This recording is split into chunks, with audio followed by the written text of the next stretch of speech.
Bom,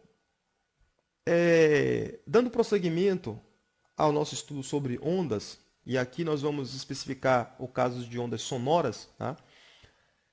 É, Vamos falar sobre algumas características. Então, até agora eu falei de ondas de uma maneira geral. Em alguns casos eu falava que era onda na água, que era onda luminosa, ou que era onda na corda, ou onda sonora. Agora eu vou falar especificamente de ondas sonoras. Então, a primeira coisa é, qual é a origem do som? Então, quando você toca um instrumento musical, quando você fala, quando você bate em alguma coisa, tudo isso está produzindo o que nós chamamos de onda sonora. E esta onda sonora, ela é produzida pela perturbação que você provoca nas moléculas de ar. Então, quando você emite uma onda sonora, esta onda sonora vai produzir o que nós chamamos de rarefação e uma compressão. Então, você vai ter moléculas de ar comprimidas, então essa aqui é a região de compressão, e você vai ter moléculas de ar rarefeitas que são afastadas uma da outra, que é na região de rarefação. E esta perturbação se propagando desta maneira, é uma onda que nós chamamos de uma onda longitudinal, vai produzir o que nós chamamos de onda sonora. Nesse slide aqui, representa um diapasão. Um diapasão é um instrumento que pode ser utilizado, por exemplo, para afinar violão.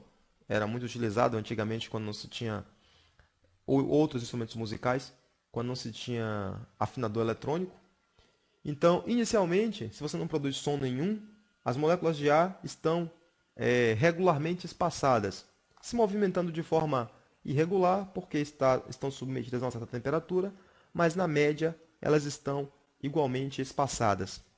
Se você produz, né, bate no diapasão, o diapasão então vai perturbar as moléculas de ar. E nesse perturbar as moléculas de ar, ele vai produzir região de compressão e região de rarefação.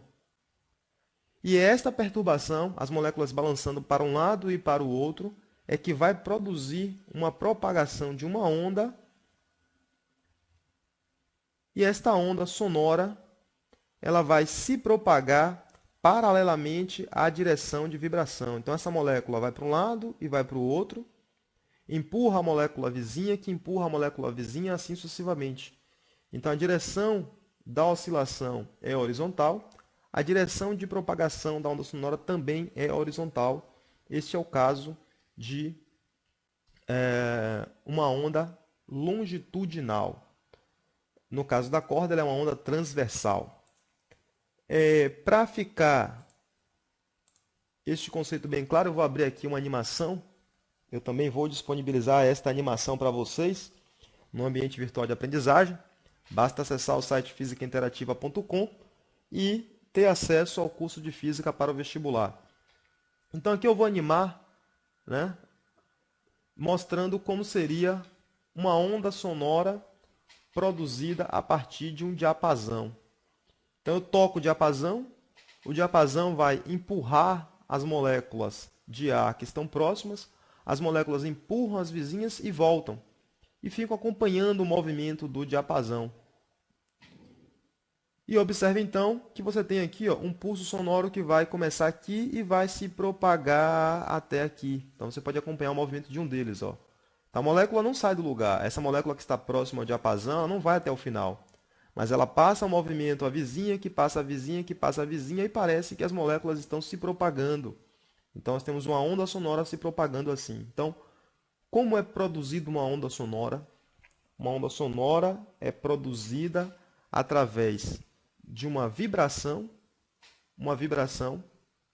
que você produz nas moléculas de ar, e esta vibração vai produzir uma onda longitudinal, fazendo então o transporte de energia sonora, sem necessariamente transportar as moléculas de som de um ponto a outro.